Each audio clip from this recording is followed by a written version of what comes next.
यीशु मसीह अपने चेलों के साथ बहुत जगह सेवकाई करने लगे, वचन बताने लगे, सब लोगों के लिए प्रार्थना करने लगे और जहाँ जहाँ भी प्रभु जाकर वचन प्रचार करते थे वहाँ कई चिन्ह, अद्भुत कार्य लोग देखने लगते थे। लेकिन पवित्र आत्मा के बारे में कोई भी नहीं जानते।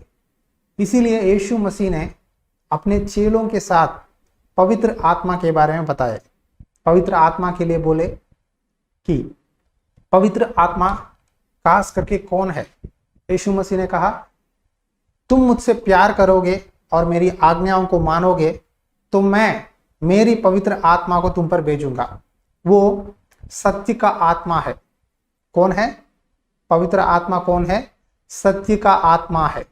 बहुत से चर्चेस में प्रार्थना करते हैं, यीशु मसीह के बारे में बोलते हैं, पिता परमेश्वर के बारे में बोलते हैं, लेकिन पवित्र आत्मा के बारे में मैसेजेस बहुत कम है। आज बहुत से बिलीवर्स है, बोलते हैं भाई प्रार्थना करता हूँ, उपवास रहता हूँ, सब कुछ जो बाइबल है पढ़ता हूँ, सब नियम फॉलो करता हूँ, लेकिन मेरे भक्ति में शक्ति नहीं है, मेरे अंदर परमेश्वर की सामर्थ नहीं है। मैं क्यों सुपरनैचुरल थिंग्स नहीं देख पा रहा हूँ, परमेश्वर के आने वाले चीज़ों को समझ नहीं सकता, हर समय डिप्रेशन में रहता हूँ। यीशु को जानता हूँ, प्रार्थना करता हूँ, चर्च जाता हूँ, लेकिन फिर भी मुझे ऐसा लगता है कि मुझ में कोई ना कोई कमी है। इस तरह महसूस मैं करता हूँ। एक बलहीनता, एक दुष्ट आत्मा की प्रभाव, एक फाइनेंस प्रॉब्लम, एक बीमारी, क्या आपको भी है? तो परमेश्वर आपसे ये संदेश के द्वारा बोल रहा है, पवित्र आत्मा के बारे में जानो। पवित्र आत्मा कौन है? बाइबल में मैं आपके सामने यीशु मसीह के बातों को बताना चाहता हूँ। यूहन्ना की पुस्तक अध्याय 16 में कुछ वचन पढ़ता हूँ, आइए देखेंगे। ये बातें प्रभु यीशु मसीह ने पवित्र आत्मा के बारे में कहा है। आइए देखेंगे। यूहन्ना की पुस्तक अध्याय 14 वचन 16 में लिखा है, यदि तुम मुझसे प्रेम रखते हो तो मेरी आज्ञाओं को मानोगे। समझ गए? यदि आप परमेश्वर प्रभु यीशु मसीह से प्यार रखते हैं तो प्रभु की आज्ञाओं को मानोगे। क्या है आज्ञा? पाप मत कर, झूठ मत बोल, व्यभिचार करना, गालियां देना, गुस्सा करना, नफरत करना, ये सब परमेश्वर के अगेंस्ट करने वाले पाप है। कुछ लोग शरीर से करते हैं, कुछ लोग मन से करते हैं, कुछ लोग विचार से करते हैं। किसी भी तरह से हो, पाप मत करना। और मैं पिता से विनती करूंगा, वहां तुम्हें एक सहायक देगा, वहां सर्वदा तुम्हारे साथ रहेगा, अर्थात सत्य का आत्मा, जिसे संसार ग्रहण नहीं कर सकता क्योंकि वहां ना उसे देखता है और ना उसे जानता है। तुम उसे जानते हो क्योंकि वह तुम्हारे साथ रहता है, वह तुम में होगा। हालेलुया। देखिए, यीशु मसीह ने कहा एक सहायक को भेजूंगा, हेल्पर। इंग्लिश में लिखा है एडवोकेट। एडवोकेट को जानते हैं ना, कोर्ट में एक एडवोकेट रहता है, लॉयर।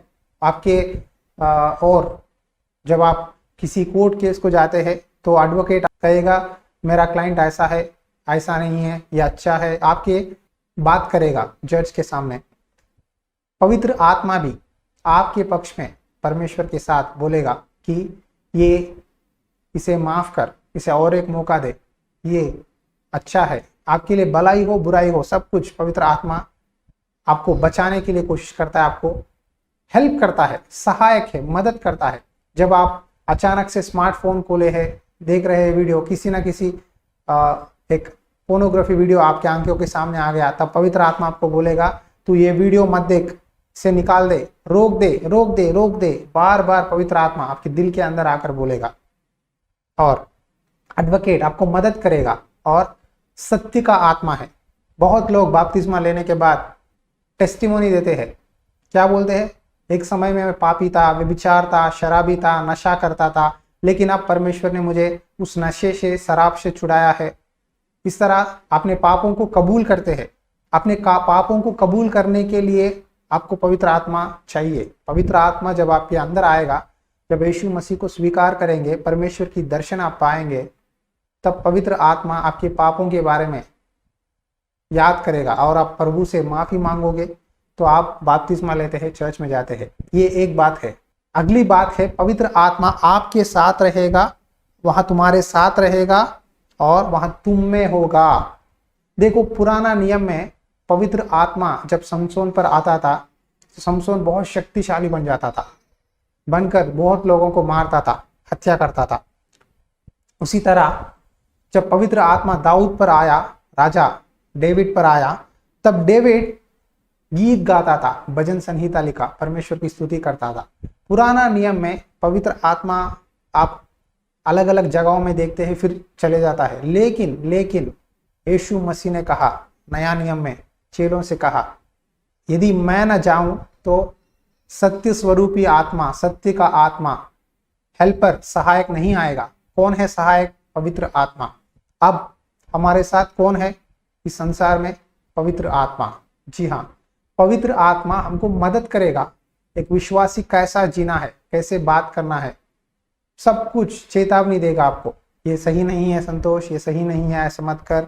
इस तरह पवित्र आत्मा अंदर प्रॉम्प्ट करते रहता है, क्योंकि वो हम में रहता है और हमारे साथ रहता है। बिलीवर है, बपतिस्मा लिए है, आपके अंदर पवित्र आत्मा की अनॉइंटिंग हो गई है। जब आप पाप करने के लिए कोशिश कर रहे हैं तो पवित्र आत्मा आपको 1 नहीं 2 नहीं 3 बार वार्निंग देता है, ऐसा मत कर, परमेश्वर का वचन के अगेंस्ट तू मत जी, ये पाप मत कर। बार बार परमेश्वर की पवित्र आत्मा आपको बोलता है। यदि आप बात सुनेंगे तो परमेश्वर की पवित्र आत्मा खुश होगा, आपके साथ रहेगा।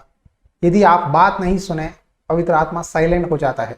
कुछ लोग कहते हैं पवित्र आत्मा, अगर हम पाप करेंगे तो पवित्र आत्मा हमें छोड़ के चला जाएगा। ऐसा नहीं, पुराने नियम में शायद हो सकता है, लेकिन नया नियम में यीशु ने कहा यहाँ यूहन्ना में, तुम्हारे साथ रहता है और तुम में होगा। क्या है? हमारे साथ रहता है और हमारे अंदर रहता है। यदि आप पाप करेंगे, होली स्पिरिट बपतिस्मा के बाद, अनॉइंटिंग के बाद, पवित्र आत्मा साइलेंट हो जाता है।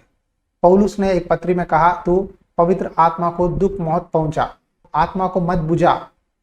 अब सोचो, आपने एक कैंडल लगाया घर में, कैंडल को बारो, उसके बाद हवा से फूंक कर कैंडल की दिया को बुझा दो, क्या होगा? ज्योति रुक जाएगी। समझ गए? इसी तरह आज भी कई लोग पवित्र आत्मा को बुझा रहे हैं। पवित्र आत्मा की आग को, उनके अंदर पवित्र आत्मा की आग को उनके पापों के द्वारा, परमेश्वर की बात ना मानने के कारण परमेश्वर की आत्मा को बुझा रहे हैं। जब आप विश्वास के साथ वचन सुनते हैं, प्रार्थना में जुट जाते हैं, तो परमेश्वर जरूर होली स्पिरिट की अनॉइंटिंग देगा, पवित्र आत्मा आप पर आएगा। विश्वास के साथ मेरे साथ प्रार्थना में जुड़िए, प्रार्थना करेंगे। आंखें बंद करिए। अनुग्रहकारी दयालु परमेश्वर पिता, इस समय प्रार्थना करता हूं, होली स्पिरिट की अनॉइंटिंग उनके ऊपर आने के लिए सहायता कर। तूने कहा मेरे लिए राह देखो, मैं पिता के पास से मेरी सत्य का आत्मा को भेजूंगा, वो मेरी बातों को बताएगा, वो तुम्हारे साथ रहेगा और तुम्हारे अंदर रहेगा। प्रार्थना करता हूं जितने लोग भी ये वचन सुन रहे हैं प्रभु, उनको पाप से छुड़ा पिता। तूने हमें सिखाया है एक व्यक्ति कैसा रहना है, तेरे नियमों के बारे में, तेरी आज्ञाओं के बारे में याद करके एक धार्मिक जीवन जीने के लिए तेरे बच्चों को मदद कर। जितने लोग भी पवित्र आत्मा की अपेक्षा करते हैं, उन सबको प्रभु पवित्र आत्मा से भर दे पिता। प्रभु, जब चेले राह देखकर उस ऊपरी कोठरी में प्रार्थना कर रहे थे, तूने उनको तेरी होली स्पिरिट अनॉइंटिंग के साथ भर दिया है। प्रभु, जो भी भाई रो रहा है कि मुझे होली स्पिरिट की अनॉइंटिंग चाहिए, मुझे होली स्पिरिट की अनॉइंटिंग चाहिए, उनको तेरी होली स्पिरिट की अनॉइंटिंग मिलने के लिए सहायता कर पिता। प्रोग्राम के द्वारा तेरे बातों को बोलने के लिए तूने मौका दिया है। ये प्रार्थना विनती यीशु मसीहा के नाम पे रिक्वेस्ट करता हूँ पिता। आमीन, आमीन।